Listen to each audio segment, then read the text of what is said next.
Working capital क्या meaning हम देखने वाले हैं। पेज नंबर है 102। Working capital, meaning of working capital क्या होता है। Working capital a portion of the company's capital invested in short term or the current assets to carry its day to day operations smoothly is called the working capital। the portion of company's capital, ऐसा company capital जो invest किया है short term और current assets में। Current assets क्या है, जो movement होती रहती है, जैसे कि डेस्कटॉप हो गया, लैपटॉप हो गया, ये सारे करंट एसेट्स है, मूवमेंट होती रहती है इनकी शॉर्ट टर्म है। और to carry day to day operation smoothly, this is called the working capital. क्या कहते हैं उसको, working capital. The portion of the company's capital invest जो किया है हमने शॉर्ट टर्म या करंट एसेट्स में। समझ में आ गई बात, कोई दिक्कत नहीं है। चलो आगे चलो। Significance of the working capital की बात हम करेंगे। उसके बाद करेंगे objective of the working capital management by optimising the investment in the current assets and by reducing the level of the current liabilities, the company can reduce the locking up the funds in the working capital, thereby it can improve the return on the capital employed। fund flow and the working capital changes। Fund flow और working capital changes की बात कर लेते हैं। तो पहले हम बात करेंगे सोर्स ऑफ फंड कहाँ से आते हैं। ठीक, ऑपरेशन से share debenture, raising of term short term loans, sale of fixed asset, sale of investments, non operating income etcetera. फिर working capital at the beginning की बात करेंगे, एप्लीकेशन ऑफ फंड फिर होगा, और इंक्रीज या decrease of the working capital होगा, और working capital at the end रह जाएगा।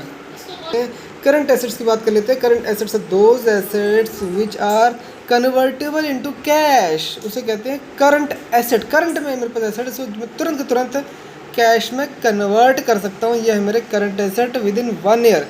कैश में कन्वर्ट कर सकते हैं within 1 year, and are those which are required to meet the day to day operation of the business. समझ के बात कि नहीं समझे।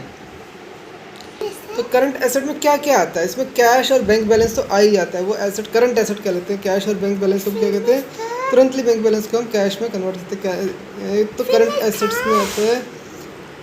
तो टेम्प्रेरी इन्वेस्टमेंट कर रहे हैं जिससे 1 साल के अंदर वापस हम अपने पास ला सकते हैं।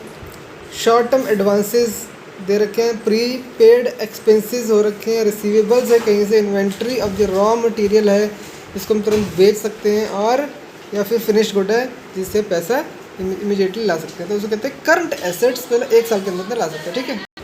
करंट लाइबिलिटीज़ होती हैं। करंट लाइबिलिटीज मतलब हमारी लाइबिलिटी हम देना है वो, और करंट का मतलब हमें तुरंत देना है, 1 साल के अंदर अंदर हमें विद इन 1 ईयर हमें देना है, इनकी पेमेंट करनी है। जैसे कि creditors for the good purchased, जिससे हमने सामान खरीदे उनको पैसा देना है। Outstanding expenses, short term borrowing कर रखी है, advance received against sales taxes and dividend payable, other liabilities maturing within year.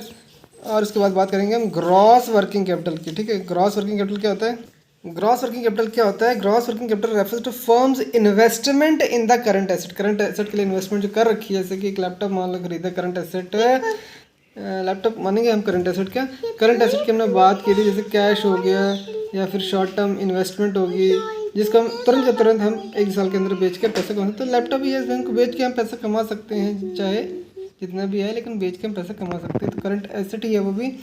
तो ग्रॉस वर्किंग कैपिटल क्या होती है कि फर्म्स इन्वेस्टमेंट कितनी की, मैंने 50,000 लगाएंगे लैपटॉप, तो वो मेरा करंट वर्किंग कैपिटल है। वो मेरी क्या है, वो वर्किंग कैपिटल है, वो वर्क कर रही है मेरे लिए। ये कैपिटल मैंने कर रखी है और मेरे लिए वर्क कर रही है, और करंट एसेट्स पे मैंने लगा रखी है, वर्क कर रही है मेरे लिए। ठीक है, समझ गए। लॉन्ग टर्म नहीं है, शॉर्ट टर्म मैं बेच सकता हूँ उसको। मैं प्लांट मशीनरी को नहीं बेच सकता हूँ। प्लांट मशीनरी को मैं 1 साल के अंदर बेच के मैं ऐसा कर लूँ हमेशा, तुरंत के तुरंत ऐसा ऐसा ऐसा। एक मैंने किसी को उधार दे रखा तो तुरंत भी दे के जाए, तुरंत नहीं देगा, तो मतलब 1 साल के अंदर अंदर मैं कोशिश करूँगा कि आ जाए। तो वो मेरी या तो मैंने किसी को कर्जा दे रखा है, ठीक है, वो मुझे मिल जाएगा। लेकिन कैश है, बैंक में पैसा पड़ा है, वो मुझे तुरंत मिल सकता है। लेकिन मेरी प्लांट मशीनरी से इमीडिएटली मिलना मुश्किल है। ठीक है, क्योंकि कुछ स्पेसिफिक मशीनरी हो सकती है जो नहीं बिके 1 साल में ना बिके 2 साल में। वो लॉन्ग टर्म मेरी एक एसेट्स है, वो मेरा करंट एसेट नहीं है। ठीक है। अब आगे एक टर्म आ रही है net working capital. Net working capital मेरे लिए वर्क कर रही है। नेट कितनी है, नेट का मतलब है कि टोटल मैंने कितना इन्वेस्टमेंट कर रखी है और उसमें कितनी लायबिलिटी है। Current assets over current liabilities का जो डिफरेंस है वही नेट वर्किंग कैपिटल है मेरे। ठीक है। एक टर्म है परमानेंट वर्किंग कैपिटल। देखो वर्किंग कैपिटल हमने देख लिया, करंट एसेट्स कितने हैं, करंट एसेट्स में करंट लायबिलिटी जो डिफरेंस है वो वर्किंग कैपिटल होगी। परमानेंट मतलब कि आपका सेल या फिर प्रोडक्शन जो है वो चेंज हो जो होता रहे, जो मर्जी होता रहे, वो फिक्स्ड है। तो परमानेंट वर्किंग कैपिटल को फिक्स्ड वर्किंग कैपिटल भी कहते हैं। परमानेंट हो गया। अब हम देखते हैं टेम्परेरी वर्किंग कैपिटल क्या होती है। टेम्परेरी वर्किंग कैपिटल जो होता है उसको फ्लक्चुएटिंग वर्किंग कैपिटल भी कहते हैं, ठीक है। परमानेंट और ये टेम्परेरी मतलब fluctuating. It depends upon the changes in the production में सेल्स, ठीक है। चेंज हो रहा है प्रोडक्शन सेल्स में, तो ये वर्किंग कैपिटल भी चेंज हो रही है over and above the permanent working. It is over and above the permanent working capital के ऊपर है, ठीक है। ये सिंपल सा कंसेप्ट है। Positive and negative working capital. Working capital में पढ़ा था क्या होता है, current assets minus current liabilities. अगर ये पॉजिटिव है तो पॉजिटिव है, नेगेटिव है तो नेगेटिव है। यानी लाइबिलिटीज बढ़ गई है तो नेगेटिव वर्किंग कैपिटल हो जाएगा। समझ में आ गई बात, कोई दिक्कत नहीं है।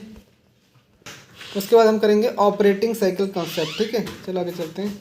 ऑपरेटिंग साइकिल की बात कर लेते हैं फटाफट। ऑपरेटिंग साइकिल क्या होता है, कैश रिसीव हुआ, हमें डेटर से कैश रिसीव हुआ, रॉ मटेरियल परचेज किया, उसको थोड़ी देर के लिए होल्ड करके रखा, उसके बाद उसको प्रोडक्शन में यूज़ किया, प्रोसेस किया, उसको वर्क इन प्रोसेस पीरियड आएगा, फिनिश गुड कंप्लीट हो गए, उसके बाद फिनिश्ड गुड को होल्ड करके रखा थोड़ी देर के लिए, सेल्स ऑफ गुड किया ऑन क्रेडिट पे, और उसके बाद रिसीविंग किया, मतलब पैसे रिसीव किए, और इस तरह से साइकिल चलता रहा। रिसीव किए पैसे और उसके बाद फिर से रॉ मटेरियल परचेज किया, एंड दिस इज सर्कल कौन सा, this is called operating cycle. क्या कहते हैं, ऑपरेटिंग साइकिल। समझ में आई बात। तो period of net operating cycle, the period of net operating cycle हमने देखने हैं। कैसे पता लगता है, रॉ मटेरियल होल्डिंग पीरियड, ठीक है, work in progress, work in process period, finished good holding period, उसके बाद रिसीवेबल कलेक्शन पीरियड आ गया, लेकिन माइनस क्रेडिटर्स पेमेंट। यहाँ ध्यान देना, यहाँ पर माइनस होता है, माइनस क्रेडिटर्स पेमेंट पीरियड, ठीक है। Factors determining working capital requirement. What are the factors determining working capital requirement के लिए क्या फैक्टर जो है फैक्टर्स जो डिटरमिन करते हैं वर्किंग कैपिटल की रिक्वायरमेंट को। मुझे चाहिए वर्किंग कैपिटल भैया, मुझे रिक्वायरमेंट है वर्किंग कैपिटल की, क्या फैक्टर हैं, नेचर ऑफ बिजनेस के ऊपर डिपेंड करता है working capital requirement. Seasonal industry, season based रहती हैं, किसी सीजन गर्मी में ज़्यादा सर्दी में कम, या फिर सर्दी में ज़्यादा गर्मी में कम। Working capital requirement during the period of inflation, ठीक है, इन्फ्लेशन से भी फर्क पड़ता है। Working capital requirement in industries with shift working, shift चलती है वहाँ पर वर्किंग कैपिटल की रिक्वायरमेंट कैसे। Impact of overtrading on working capital, overtrading working कैसे वर्किंग कैपिटल।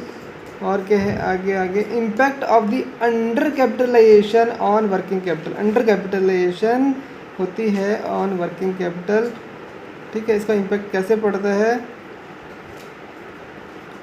और क्या है इसमें, impact of over capitalisation on working assets, ठीक है, हमने ज़्यादा पैसा लगा दिया है वर्किंग कैपिटल के ऊपर, लैपटॉप खरीद डाले हैं, ठीक है, ओवर कैपिटलाइजेशन कर दिया वर्किंग कैपिटल, तो क्या होगा। Symptoms of poor working capital management क्या होता है, वो सिम्टम्स हम देखेंगे। Excessive carriage of the inventory over the normal level required for the business will result in more balance in trade creditors account. More creditors balance will cause strain on the management of cash. Poor working capital में cash management दिक्कत आ जाएगी। Conservative approach भी एक रहती है, conservative approach not to take any risk in the working capital management and carry high levels of current assets in relation to sales, ठीक है। हम बात करेंगे financing strategy. Long term funds is equal to fixed asset plus total permanent current assets plus part of temporary current assets, ये होता है। Fixed asset तो है ही हमारे पास, टोटल परमानेंट करंट एसेट्स हम देखेंगे, उसके बाद परमानेंट करंट एसेट, उसके बाद part of temporary current asset भी देखेंगे, पार्ट ऑफ, ठीक है। टोटल तो परमानेंट ले लिया, permanent current assets plus part of temporary current assets को लेंगे। तो ये फाइनेंसिंग स्ट्रेटजी हम लॉन्ग टर्म फंड कैसे करते हैं, लेकिन अगर शॉर्ट टर्म फंड ढूंढनी है तो part of the temporary current assets की ही बात करेंगे यहाँ पर, ठीक है। Part of temporary current asset long term में चला गया, जो बचे पार्ट ऑफ टेम्परेरी एसेट्स सब कहाँ शॉर्ट टर्म फंड्स के लिए आगे, बस ये वाले, ठीक है। समझ में आगे बात, कोई दिक्कत नहीं है। एक होती है हमारी एग्रेसिव अप्रोच। एग्रेसिव अप्रोच मतलब क्या होता है, अप्रोच में क्या कहते हैं, उतने ही करंट एसेट्स होते हैं जितने करंट लायबिलिटीज़ को मीट करने के लिए ज़रूरी होता है। Current assets are maintain just to meet the current liability. समझ में आ गई बात। एक हम बात करेंगे फिर मैचिंग अप्रोच के ऊपर। मैचिंग अप्रोच के अंदर क्या होगा कि working capital requirement of firm, each asset in the balance sheet side asset side will be offset with the financing instrument of the same approximate maturity. समझ में आ गई बात कि नहीं आई, ठीक है। समझ में तो मुझे भी नहीं आया है, under the matching approach financing working capital requirement of emergency, कितना वर्किंग कैपिटल की फाइनेंस की ज़रूरत है each asset in the balance sheet, asset side पे उसको लिख लिया है, option with the financing instrument, किस फाइनेंसिंग इंस्ट्रूमेंट से हम उसको पूरा करने वाले हैं इस करंट एसेट्स को। ठीक है, चलो समझ में तेरी बात देखेंगे, चलो आगे चलते हैं। एक होती है हेजिंग, हेजिंग मतलब लॉस मैनेजमेंट। ठीक है, इसे हेज कहते हैं। हेज करने किसी मतलब आपने से इन्वेस्टमेंट करते हैं, इस स्टॉक में बहुत सुना होगा आपने, बहुत तो पैसा ले लिया, अब वो ऊपर जा रहा है तो आप हेज करते हैं उसको मतलब आप उसको रिवर्स में कुछ ले लेते हैं ताकि वो हेज हो जाए, मतलब लॉसेस को मिनिमाइज़ करने को कहते हैं इसको, उसे कहते हैं हेज, मतलब आपके लॉस मिनिमाइज़ करने। ठीक है, फिर एक होती है zero working capital approach, zero working capital approach भी होती है एक, this is one of the latest concept है, this idea is to have zero working capital, that is at all times the current asset shall equal to the current liabilities. समझ में आई बात? All times the current assets shall be equal to the current liabilities, कहते हैं zero working capital approach. Working capital over and above the current, over and above या the current liabilities कुछ भी नहीं है, मतलब कि current asset minus current liability zero है हमेशा। ये देखो, total current asset minus total current liabilities equal to zero. फिर हम बात करेंगे वर्किंग कैपिटल पॉलिसीज़ की, level of current assets under current policies, level of current assets under different policy, relaxed policy, moderate policy और restricted policy होगी। तीन तरह की पॉलिसीज हैं, देखो यहाँ पर, रिलैक्स्ड, मॉडरेट और रिस्ट्रिक्टेड पॉलिसी। एक हम बात करेंगे वर्किंग कैपिटल लीवरेज की, leverage the term working capital leverage refers to the impact of level of working capital on the company's profitability। मतलब इम्पैक्ट क्या है वर्किंग कैपिटल के लेवल का कंपनीज के प्रॉफिटेबिलिटी पर, क्या ये जो वर्किंग कैपिटल एक्सेस में है कम ज़्यादा होने से उसकी प्रॉफिटेबिलिटी पर फ़र्क पड़ रहा है, तो वो वर्किंग कैपिटल लीवरेज ये कहलाता है इम्पैक्ट। वर्किंग कैपिटल लीवरेज क्या होता है? वर्किंग कैपिटल लीवरेज होता है percentage change in the ROCE divided by percentage change in the current asset. ROCE क्या होता है? Return on capital employed, percentage change in the return on capital employed divided by percentage change in the current assets की बात होगी। एक देखो, ये देखो ROCE मतलब रिटर्न ऑन कैपिटल एम्प्लॉयड, तो यहाँ पर वही बात हो रही है। वर्किंग कैपिटल लीवरेज का मतलब है 2% की रेशो है। पहला परसेंटेज है percentage change in the ROCE, percentage change in the ROCE, हम चेंज की बात कर रहे हैं, चेंज कट जाएगा। वर्किंग कैपिटल लीवरेज इसमें percentage change in the ROCE divided by percentage change in the current assets. समझ में आ गई बात? ROCE क्या है? Earning before interest and taxes divided by total assets. ROCE क्या है? Return on capital employed, earning before interest and taxes से पहले कितनी टोटल इनकम आ चुकी है डिवाइडेड बाय टोटल एसेट्स, वो रिटर्न ऑन कैपिटल एम्प्लॉयड है। समझ में आ गई बात? वर्किंग कैपिटल लीवरेज निकालने के लिए एक और फार्मूला है, ये तो मतलब हमने फार्मूला देखा, percentage change in ROCE divided percentage in current assets. ठीक है, समझ में आ गई बात? एक दूसरा फार्मूला क्या है वर्किंग कैपिटल लीवरेज का? Current assets divided by total asset minus change in the current asset, current assets divided by total assets minus change in the current assets है, ऊपर percentage change in the ROCE percentage change in the current assets है, लेकिन यहाँ पर आएगा current asset divided by total asset minus change in the current assets. तो working capital leverage कहलाता है। टोटल एसेट्स जो होता है वो net fixed assets divided by current assets होता है। टोटल एसेट क्या होता है? Net fixed assets divided by current assets होता है, वो होता है हमारा टोटल एसेट्स। उसके बाद आएगा परसेंटेज ऑफ सेल्स मेथड आएगा, परसेंटेज ऑफ सेल्स मेथड देखेंगे। फिर रिग्रेशन एनालिसिस मेथड आएगा, रिग्रेशन एनालिसिस मेथड आएगा, और उसके बाद हमारा क्या आएगा? ये रिग्रेशन एनालिसिस मेथड है। फिर ऑपरेटिंग साइकिल मेथड आएगा, ऑपरेटिंग साइकिल मेथड में देखो डिवाइडेड बाय 365 डेज की बात हो रही है। Estimate cost of goods sold into operating cycle divided by 365 days plus desired cash balance भी है इसके अंदर। थोड़ा सा सब पढ़ रहे हैं, बाकी हम डिटेल में देखेंगे। Estimated cost of the goods sold, estimated cost की बात हो रही है, estimated cost of goods sold into operating cycle divided by 365 days bracket में प्लस डिज़ायर्ड कैश बैलेंस की बात हो रही है। और ये क्या है? मेरा ऑपरेटिंग साइकिल मेथड है। मेरा ऑपरेटिंग साइकिल मतलब एक साल की बात हो रही है, 365 डेज में एक दिन बना दिया। Estimated cost of goods sold आ गया प्लस डिज़ायर्ड कैश बैलेंस की बात होगी। फिर आ गया estimation of the work in progress stock, estimation of work in progress में कितना स्टॉक है उसकी बात आएगी। If the information is not available it is assumed that 100% the material cost is incurred on the item of work in progress but labour and overhead cost are assumed to be incurred to the extent of 50%। अरे ऐसा क्या है, but labour and overhead cost, labour and overhead cost are assumed to be incurred at the extent of 50%। ठीक है, labour overhead cost extent of 50% काम हो रही है। चलो आगे चलते हैं हम। Estimation of the finished goods की बात हो रही है। Okay, estimation of the investment in debtor की बात हो रही है, इसको देखेंगे हम। एस्टिमेशन ऑफ कैश बैलेंस का एस्टिमेट करेंगे, कैश बैलेंस कितना है इस पर। एस्टिमेट्स ऑफ प्रीपेड एक्सपेंसेस की बात होगी, estimation of the prepaid expenses की बात होगी। फिर एस्टिमेट ऑफ सन्ड्री क्रेडिटर्स की बात होगी। सन्ड्री क्रेडिटर्स क्या होता है, सन्ड्री क्रेडिटर्स की बात होगी ये भी हम पढ़ेंगे।